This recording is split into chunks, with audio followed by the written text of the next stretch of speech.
Jadi hari ini kita akan belajar untuk membuat link account. Link account atau menghubungkan perkiraan.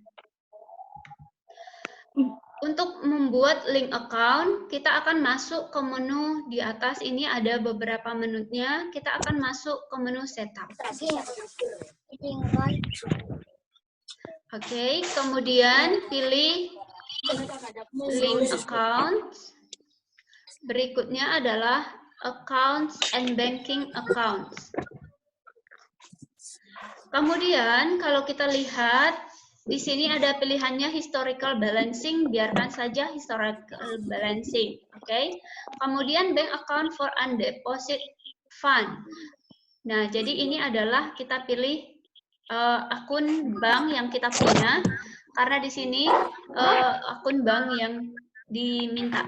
Makanya kita pakai, karena kita punya BNI, maka pakailah yang BNI. Oke, nah jadi untuk accounts and banking link accounts, yang ini saja yang diisi sudah oke. Jadi ini nanti akan menghubungkan transaksi yang terkait dengan banking ya, makanya kita pilih tadi Bank BNI. Lalu yang kedua, kita akan masuk ke menu yang link accounts bagian yang kedua, yaitu sales account. Ini adalah untuk menghubungkan akun-akun yang berkaitan dengan sales. Sales artinya penjualan. Maka di sini ada pertanyaannya. Dia asset account for tracking receivables. Nah, jadi dia bergolongan aset, nanti dia akan menagih tracking receivable untuk mencari yang receivable-nya, maka itu adalah piutang usaha. Lalu kemudian yang ini adalah untuk customer receive atau ketika kita menerima, ketika kita menjual secara ini kan penjualan, menjual secara tunai, nanti uangnya akan diambil di mana, dikumpulkan di mana, dikasih di tangan. Nah, kalau yang ini kalau ada piutang itu akan masuk ke piutang usaha. Kemudian yang terkait dengan sales. Naik dia mah. Tadi mana naik dia? Kan tadi kan cabut aja.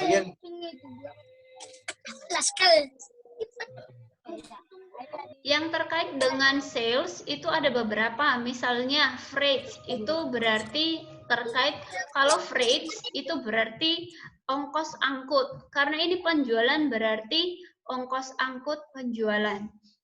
Oke. Nah, kemudian I track deposits collected from customers. Nah, kalau deposit itu berarti artinya uang muka. Nah, karena ini sales berarti uang muka penjualan. Nah, lihat di sini liability account for customer deposit. Berarti dia bergolongan liability untuk uang muka, maka dia dimulai dari angka 2. Dia bergolongan liability. Kemudian I give discount for early payment. Itu artinya adalah kita terkait dengan diskon penjualan. Nah, jadi kode akunnya itu bisa bergolongan expense atau cost of sales. Makanya dia di angka 6. Kemudian I assess charge for late payment. Nah, jadi kalau misalnya ada yang terlambat membayar piutang tadi, kan ketika kita menjual misalnya secara kredit, terlambat untuk membayar, itu akan menjadi income untuk kita. Maka namanya adalah pendapatan denda. Oke. Nah, jadi pada beberapa transaksi, nanti memang tidak semuanya ini akan ada. Atau pada perusahaan tertentu, mungkin mereka nggak ada memberikan, misalnya tidak memberikan denda, atau tidak memberikan diskon. Jadi, kita tergantung dari kebutuhan perusahaan saja. Jadi, makanya ini saya jelaskan, supaya tahu ini artinya tentang apa, supaya bisa menyesuaikan nanti ke setiap case yang kita hadapi. Oke, sekali lagi, di sini kalau tracking receivables berarti piutang usaha, lihat ini sales ya. Kemudian customer receipt, uangnya itu akan kita terima melalui akun kas di tangan. Kalau I charge freight on sale, berarti ongkos angkut penjualan. Deposit, kalau deposit itu berarti adalah uang muka penjualan. Kemudian discount, maka ini adalah diskon penjualan. Kemudian charge for late payment itu berarti pendapatan denda. Artinya ketika konsumen kita terlambat untuk memenuhi janjinya. Oke, kalau sudah disetting tinggal di-okekan saja. Kemudian yang terakhir adalah link accounts untuk purchase. Oke, nah untuk purchase itu berarti untuk pembelian. Ada kalanya nanti kita membeli secara kredit, maka ada tracking payables. Kalau kita membeli secara kredit berarti ada hutang dagang. Oke, bank account for paying bills. Ya, ketika kita membeli itu pasti kita nanti ada kemungkinan membayar. Oke, ketika kita membeli maka membayarnya pakai akun apa? Membayarnya pakai kas di tangan. Kemudian berikutnya di sini ada I pay freight on purchase. Freight itu berarti ongkos angkut pembelian karena ini purchase. Oke.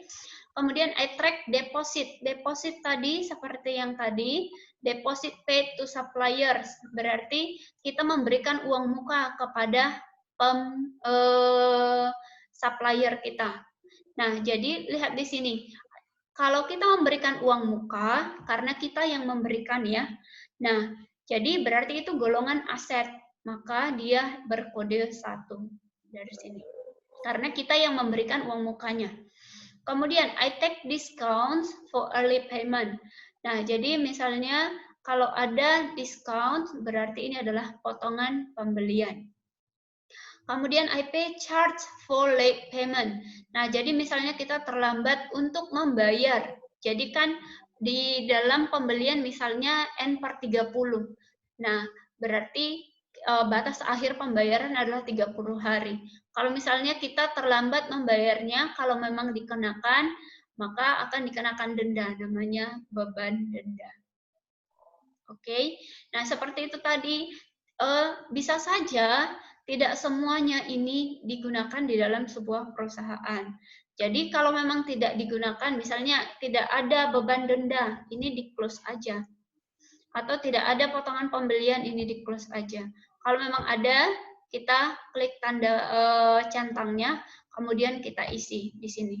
Jadi kalau ini seperti yang tadi adalah, ini diskon for early payment, diskon pembelian. Atau potongan pembelian.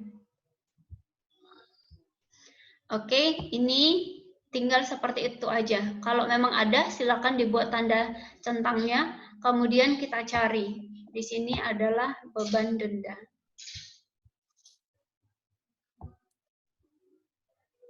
Oke, nah jadi kesimpulannya ada 3 bagian yang harus kita buat ketika kita setup link account, yaitu account and banking accounts. Nah, jadi kalau ini terkait dengan penerimaan dan pengeluaran kas sebenarnya. Oke, kemudian sales account ini terkait dengan penjualan, kemudian purchase account ini terkait dengan pembelian. Oke.